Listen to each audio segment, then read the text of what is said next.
everyone, this is the Scholar General, 莫讲点兵.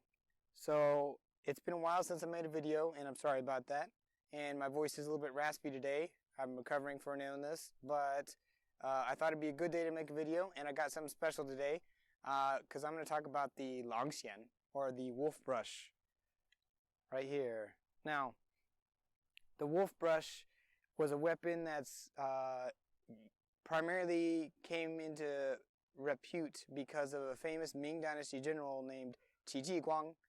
Qi Jiguang developed a thing called the Mandarin Duck Formation, which he used to fight against the Wolko, or the pirates in the mid 16th century.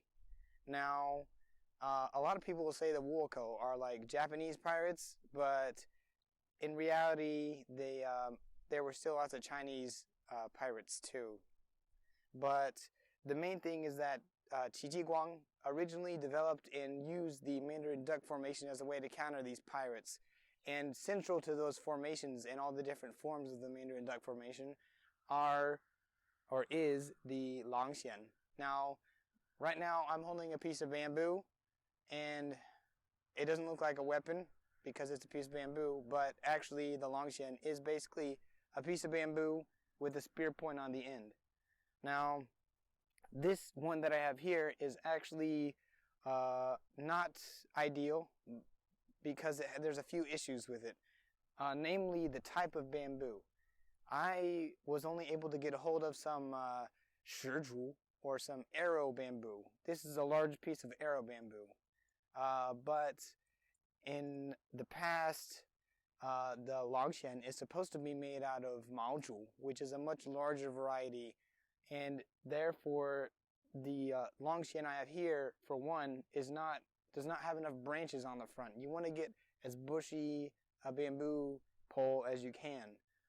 And also, mine is a little bit short and a little bit narrow. So normally the Langxian would be about 15 to 17 feet long, but mine is just about 13. So you just kind of have to keep that in mind. And also, it would be a little bit less whippy if you're using maozhu. Now, in Qi Jiguang, in one of the books he wrote, he had a little section that's like a manual on the use of the Langxian. And in there, he mentions a few important things about its use. For one, it's basically a defensive weapon. It's not really meant to attack as much as entangle the opponent's weapons. The idea is you entangle their weapons, and then like some pikemen to either side will then, get rid of the enemy for you. And also, it's supposed to be wielded by a fairly strong person and a person who is very courageous, because Qi Jiguang was training lots of peasants and commoners to fight these pirates. So he needed someone who wouldn't retreat from battle, and the Langxian was a very visible symbol at the center of the formation, which could kind of hold everyone there. Now, in the Jixiao Xinshu, Qi Jiguang mentions 6 postures that go with the Langxian, or the Wolfbrush. So, right before we get into talking about the stances for the use of the Langxian, I just wanted to mention 2 things. The first is that these stances I'm going to show you, and my explanation of these stances, is my interpretation of what Qi Jiguang writes in the Jixiao Shu. But there will be some who might disagree with me, and that's perfectly fine, and I'd be happy to have a discussion in the comments or anywhere else about what these stances might look like. And the second point is actually related to the first, but it is that I've actually translated a section of the Jixiao Shu, which talks about the Langxian, into English, and I've made this freely available on the internet, and I'm including a link in the description that you can follow if you'd like to download a PDF of this section of the Jixiao Shu. And I have a trusty assistant with me today, and he is going to help me demonstrate some of these. So, the first position that Qi Jiguang mentions in the 记效新书 in the section is called the 中平式, or the even middle stance. And basically you have your arms out straight, and all you do is, you just bend and go forward into the enemy, right? That's pretty straightforward. Now, the next one is called the 骑龙式, which is the riding dragon stance. And the idea behind this one is you kind of ride over the top of your enemy's pole or pike, and you go in. And the main difference between the 中平式and the 骑龙式is that you bend your back arm slightly. That's basically it. And you go over the top. Now, in one of the next postures is called the 勾开式. And in this one, you raise your wolf brush up higher, and then you kind of go down to pin your enemy's polearm to the ground. Does that make sense? So I pin down and drive forward and kind of keep his polearm pinned where he has to pull it back out. And during that time, I have a buddy who then stabs my helpful assistant. The next stance I'm going to talk about is called the 架上式, or the frame-up stance.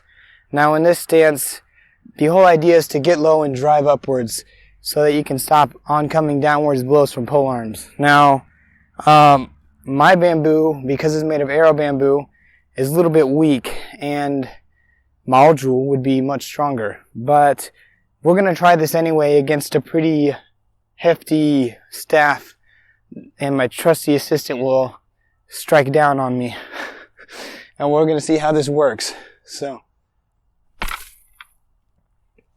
here, go ahead and go a little bit harder. Now, as you can see, my longxian is not quite strong enough, and there's also some hardening methods that can be done to make the longxian stronger. But the whole idea is basically to try and posture up and see if you can prevent some of the downwards blow, the energy, right? Or catch it up so that your friends can then take out the adversary. Another thing you can do is if you wait for the bamboo to dry properly after a couple months, then you could also use fire to harden it, and that would make the nodes a little bit stronger. Now, there's two more stances in Qi Jiguang's manual. The next one is called the 假下式. Now, in the manual, it looks kind of like this. And Qi Jiguang specifically states that you might be wondering why you lift one hand or one foot up in the air, because it doesn't make sense. He basically says that. He's like, the whole idea is that lifting your foot up is actually just the beginning of the movement. So, if my trusty assistant goes back to his other pole,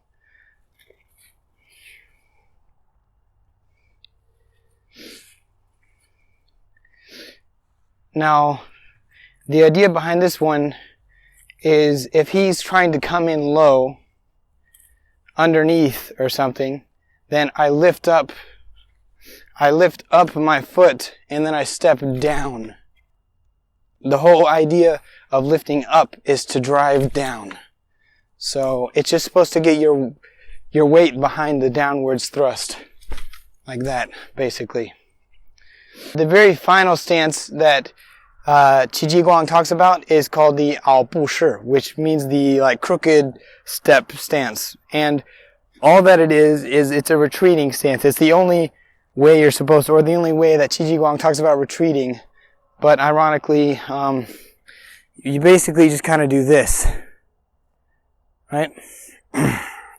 Now, this is a little bit ironic, because whenever you can just kind of back up, right?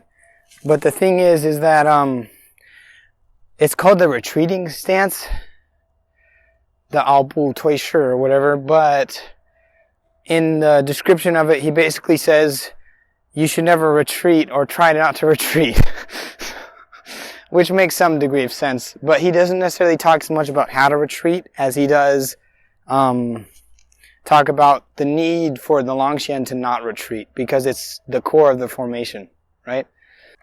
Now, I hope all of you guys liked that video. Thanks so much for watching, and please subscribe if you want to see more.